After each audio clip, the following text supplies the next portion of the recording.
Anchorage, Alaska, January 14, 2001. The sun had already dipped below the Chugach Mountains before 5 p.m., leaving the sky bruised in shades of violet and steel. A slow wind rolled through the empty streets of Spenard, carrying the smell of diesel and snowmelt. In the distance, a cargo plane rumbled low over the city, its engines echoing across the frozen inlet. For most people, it was an ordinary Sunday, quiet, uneventful, the kind that left little memory behind. But for one young man it would become the last night he was ever seen alive. His name was Ethan Cole, 27 years old, a mechanic at a small aircraft service hangar near Ted Stevens Anchorage International Airport. He was the kind of man who never left work unfinished. Friends said he had a good pair of hands, patient, precise, the kind that could fix anything from a carburetor to a broken watch. That evening, Ethan finished his shift just after 8:15 p.m. He locked up the hangar, brushed frost from his jacket, and walked toward his old blue Ford Ranger parked under a streetlight. The cold was sharp enough to sting his lungs. He started the engine, let it warm, and pulled out onto International Airport Road. He never made it home. The next morning, his truck was found abandoned off a service road near Kincaid Park, a stretch of woods thick with spruce and birch, where the city lights faded into darkness.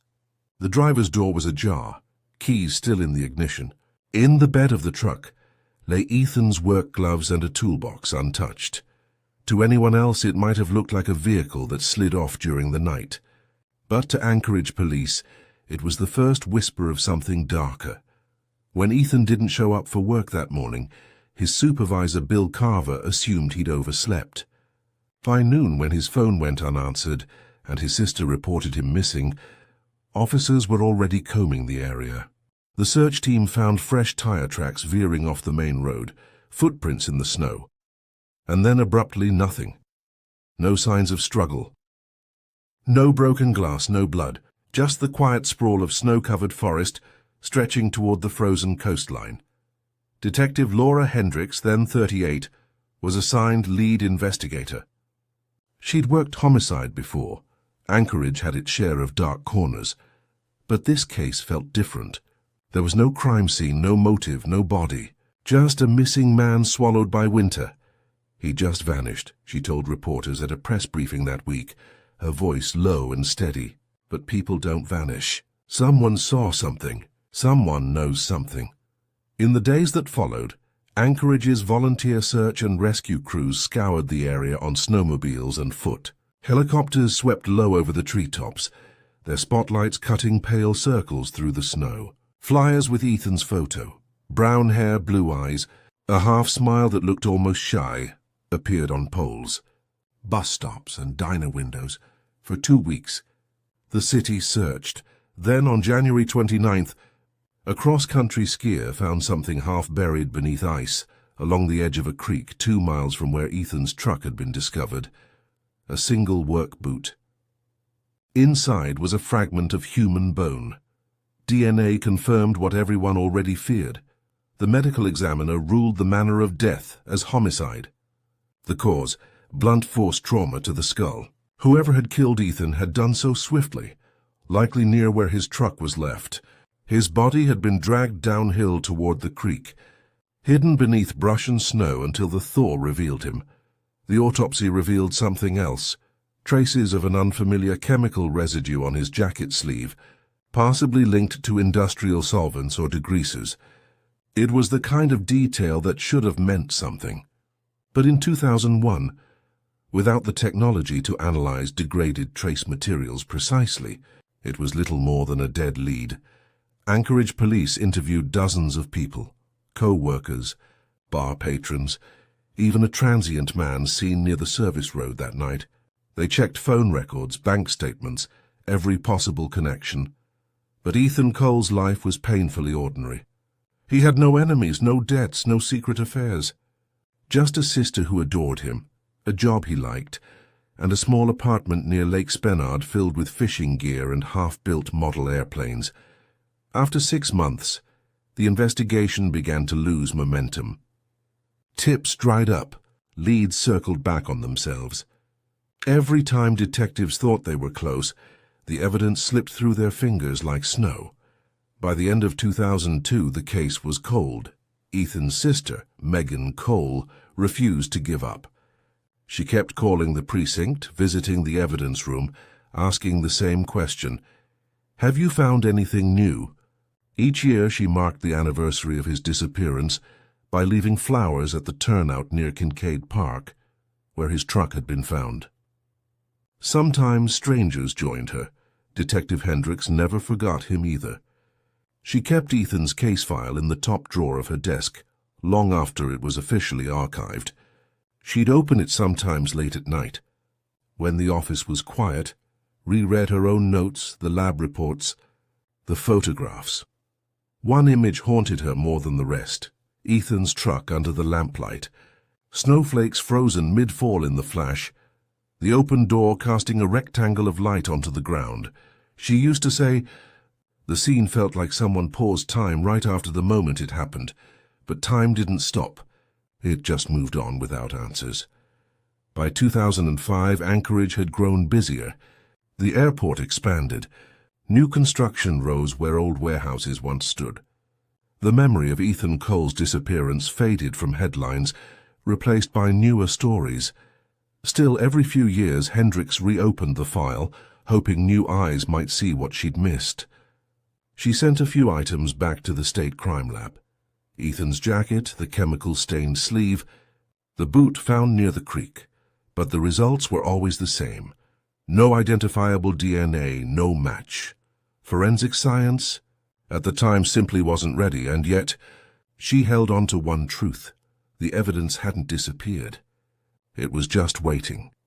2 decades later, it would finally speak. But in 2001, all Anchorage could do was listen to the silence. By the spring thaw that year, the snow melted to reveal only emptiness, the outline of tire tracks long erased, the scent of pine and cold water in the air, the lingering question of why a man with no enemies had been left to die in the dark. For Megan, the years stretched endlessly. She'd often drive out to Kincaid Park in the evenings, watching the sunset paint the mountains gold, wondering what her brother's last sight had been. Sometimes, she told a reporter years later, "I thought maybe he'd just drive up again one day. The same truck, the same smile." That's how the mind works when you lose someone without goodbye. It makes up versions of them that still exist somewhere. The Anchorage Police Department eventually moved the case into the Cold Case Division in 2007. The box containing Ethan's evidence, jacket, boot photographs, trace samples, was sealed and placed on a shelf in a climate-controlled archive in Juneau. And there it sat, through new chiefs, new detectives, new technologies, waiting for the day science would catch up to the crime. No one could have known then that a speck of material smaller than a grain of salt, trapped in the fibers of Ethan's jacket sleeve, would one day identify his killer. But for now, in that frozen winter of 2001, Anchorage was left only with questions, and a silence that seemed to stretch across the snow like an echo that refused to end. The Anchorage Police Department's homicide unit sat on the second floor of a beige concrete building off Tudor Road, a place where the hallways smelled faintly of coffee, copier toner, and cigarette smoke from the parking lot below. In early 2001, Detective Laura Hendricks spent most nights there, the blinds half closed, yellow lamplight spilling over stacks of case files. The disappearance of Ethan Cole had already taken on a life of its own in the local press. The Anchorage Daily News ran a series of short pieces titled "Mechanic Missing After Leaving Work," and later, "Body Found in Woods, Police Suspect Foul Play." People clipped those articles and taped them to the wall in diners, laundromats, and church bulletin boards.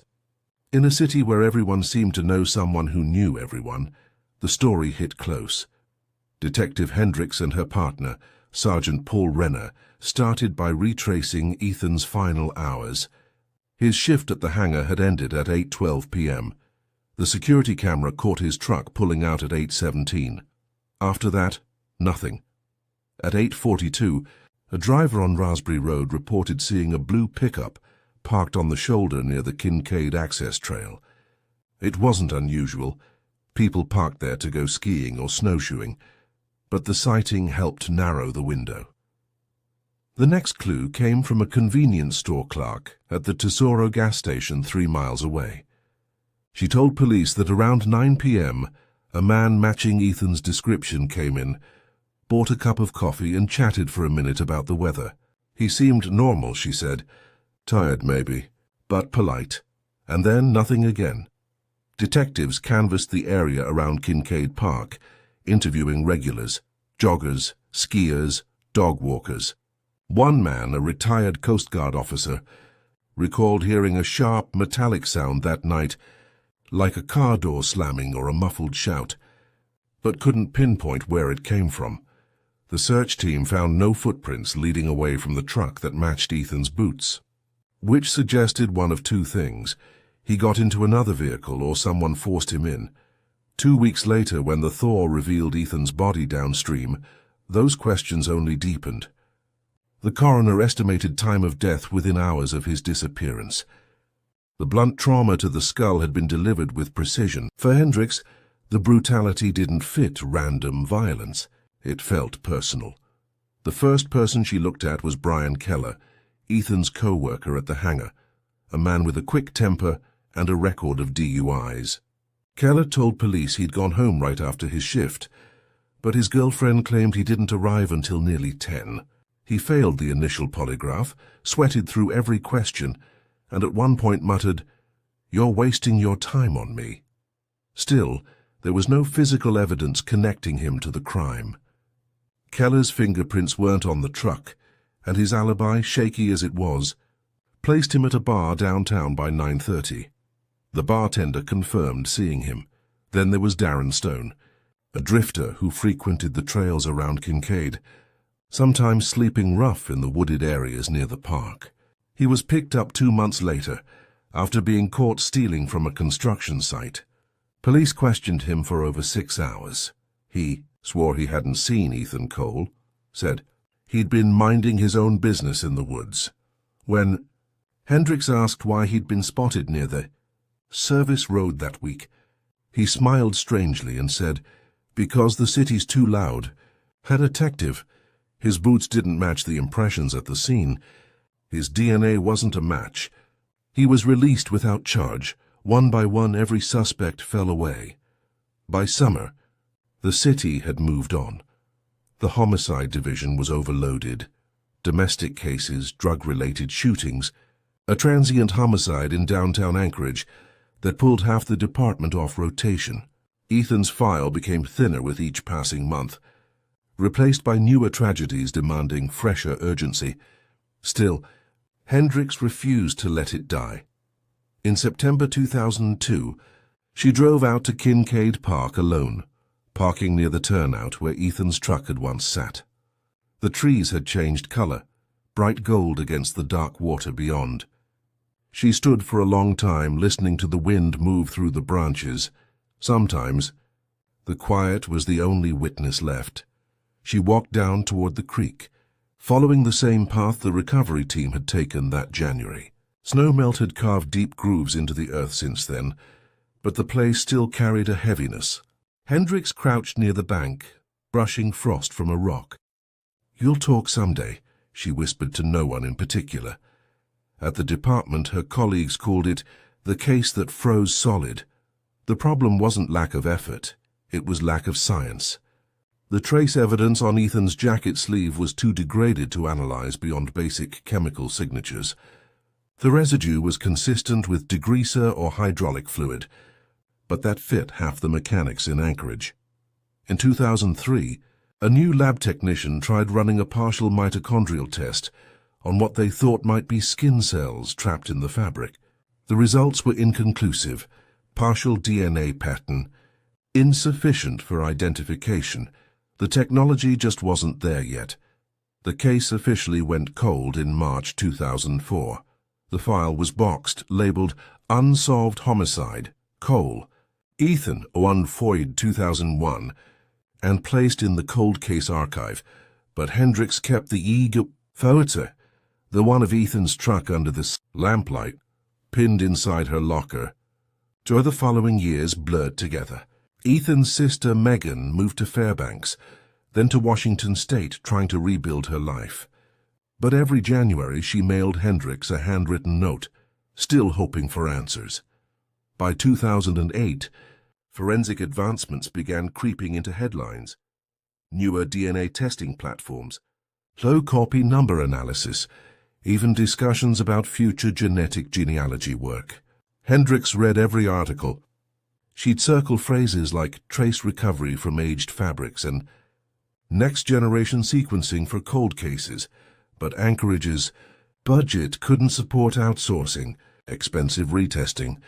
She retired in 2012, handing over her cases to a younger detective named Aaron Moss, who had grown up in Alaska watching her on the evening news. Moss was methodical, quiet, and deeply analytical, the kind of investigator who believed every case could be solved given time and patience. When he opened the Ethan Cole file, dust puffed up from the folder edges. Inside, he found Hendricks' handwritten notes, precise and dated, margins filled with thoughts and theories. On one page, she'd scribbled, "The chemical stain might not be random. Look closer someday." He didn't forget that line. Through the 2010s, Moss periodically requested evidence reviews. He sent Ethan's jacket to the Alaska Scientific Crime Detection Laboratory twice, once in 2014 and again in 2018. Each time, the lab's report came back, no new results, and yet forensic science was evolving faster than bureaucracy could keep up. By 2021, with advances in touch DNA, the ability to isolate trace, amounts of skin cells left on surfaces, the department finally began reopening old evidence that once seemed impossible to test. Moss had a gut feeling about Ethan's case. He called Megan Cole, now in her 40s, living in Tacoma, and asked if she'd be willing to consent to renewed testing for familial comparison. She didn't hesitate. "Whatever it takes," she said. "It's been 20 years. I just want my brother's name to have peace." The jacket and associated evidence were carefully thawed from preservation storage and shipped to the new regional forensic lab in Oregon, which had the equipment for ultra-sensitive trace extraction. When Moss held the shipping box in his hands, he realized he was touching the same material Hendricks had held 2 decades earlier, the last tangible link between victim and truth. Inside that evidence bag, within the weave of a stained sleeve, was something invisible to every eye that had looked before. A handful of skin cells transferred during a struggle, preserved by cold and time. It would take another year for that fragment to find a name, but by then, the man who killed Ethan Cole had long believed the past was buried. And in a way, it was frozen under 24 years of silence, until the science thawed it. When Detective Aaron Moss reopened the Ethan Cole file in early 2023, Anchorage was deep in another long winter. The air felt sharp and hollow, the city wrapped in a quiet stillness that seemed to mirror the case itself. Cold, waiting, suspended in time. Inside the cold case evidence room, steel shelves stretched wall to wall, lined with boxes marked in black ink, "Homicide, Unsolved." The air smelled faintly of paper and dust, a mixture of age and absence. Moss signed the transfer form, lifted the box labeled Cole, Ethan 01014-2001, and carried it to his desk. It was heavier than he remembered, weight that wasn't just physical. He slit the tape carefully, one layer at a time. Inside, preserved in vacuum-sealed bags, lay Ethan's jacket, the single boot, and a smaller envelope containing swabs from under his fingernails, all frozen in silence since 2004. The jacket looked ordinary, faded navy canvas, frayed at the cuffs, a grease stain near the elbow, and one darker mark along the right sleeve. But Moss knew this piece of fabric might still carry the only voice Ethan had left. He contacted Dr. Mariah Ellison, a senior forensic analyst at the Oregon State Forensic Laboratory, known for her work in ultra-trace DNA recovery, a field that had revolutionized cold cases across the U.S. in the 2020s. Ellison had helped solve cases once thought impossible, extracting usable DNA from fabrics, ropes, and even postage stamps decades old. When Moss called her, she listened quietly, asked for the evidence log, and paused. 24 years old, she said. That's pushing it. But with Alaska's cold preservation, it might be our best chance yet.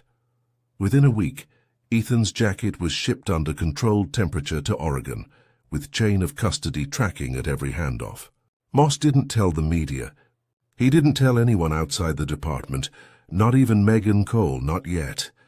He wanted certainty before hope. In April 2023, the lab began the re-examination. Technicians worked in a sterile environment, under laminar airflow hoods, wearing full-body suits to prevent contamination. Using laser-directed swabbing, they targeted micro areas on the stained sleeve, gently lifting fibers that might still hold biological traces. Under the microscope, Ellison noticed something unusual: a tiny cluster of skin cells embedded near the cuff seam, likely transferred during physical contact.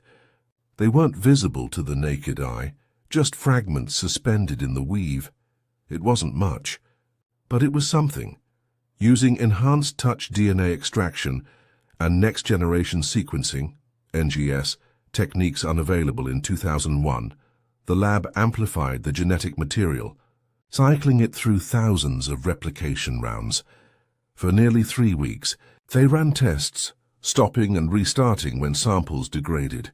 Half the attempts failed, but one fragment held steady.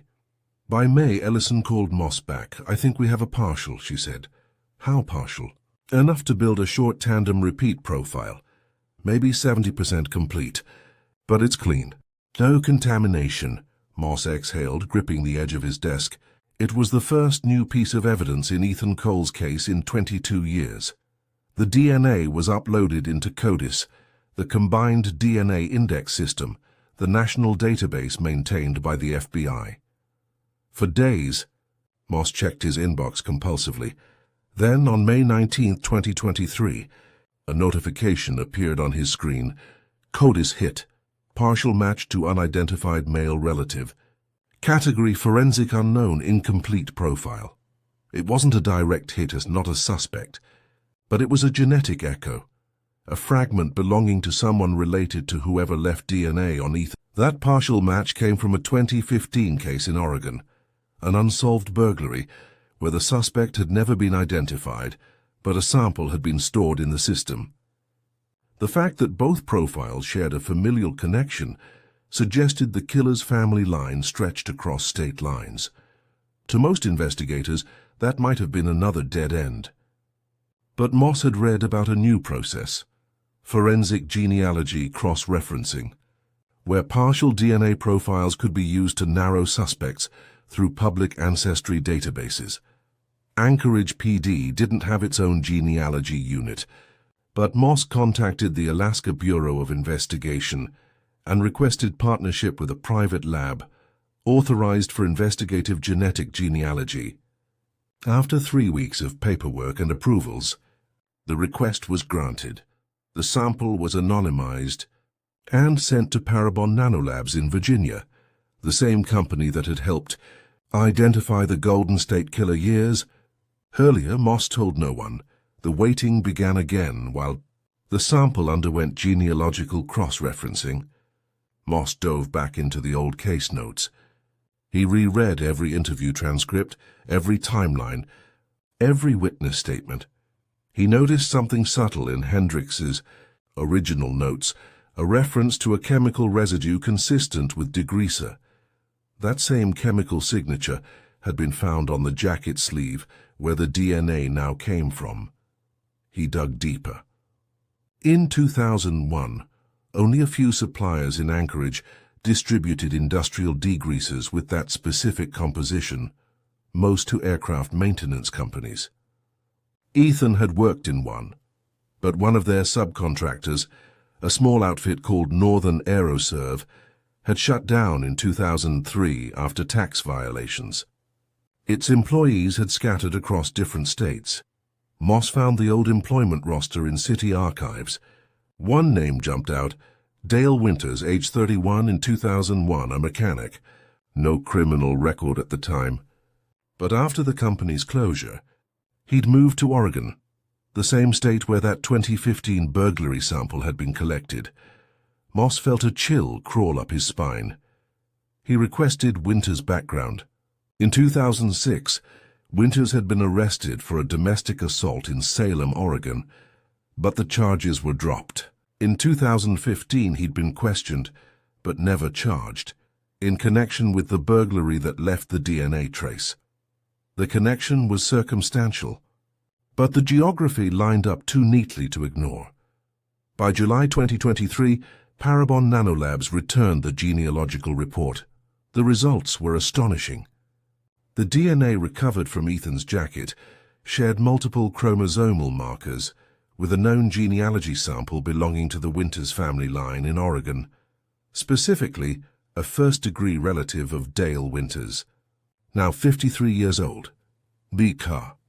Margin of error was less than 0.01%. Moss sat in silence for nearly a full minute before calling the Alaska Bureau's forensic coordinator. "You're saying the skin cells on Ethan Cole's jacket came from Dale Winters. That's what the data shows. It's as close to a genetic fingerprint as we can get." 2 decades of frozen silence suddenly cracked open. Moss pulled Winters' driver's license photo from Oregon DMV records. The man's face was lean, weathered, gray at the temples, but the eyes, cold, pale, flat, seemed unchanged from a younger ID photo taken in Anchorage years earlier. It was the first time Ethan's killer had a name. Still, Moss knew one hit wasn't enough. Alaska prosecutors required a confirmatory sample, a direct DNA comparison from the suspect himself.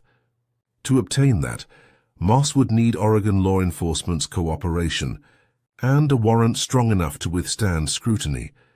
He spent weeks building it, a timeline, the genetic evidence, the residue match, the overlapping geography. Every page tied Winters back to the night of January 14, 2001. On September 2, 2023, a warrant was issued to collect a DNA sample from Dale Winters, who was living quietly in a rented house outside Bend, Oregon. Working maintenance for a small freight company, Moss flew down personally to observe the collection. He'd spent half his life chasing ghosts. Now one of them was standing right in front of him. When Winters opened the door, he looked surprised but calm. "Detective Moss, Anchorage PD," Moss introduced himself. "We're following up on a cold case." Winters smirked faintly. "Alaska? That was a long time ago." "Yes," Moss replied evenly. "It was. The sample, a simple cheek swab entry, took seconds." Winters signed the consent form without hesitation, maybe thinking nothing would come of it. It took the Oregon lab less than 2 weeks to confirm what Moss already knew, felt he. DNA match, identical, to the profile recovered from Ethan Cole's jacket, probability of random match. Less than 1 in 1 trillion. When Moss received the call, he sat motionless for a long while, the hum of the office filling the silence. The case that had haunted Anchorage for 24 years had just crossed from unknown to known. The coldest file in the department had finally thawed.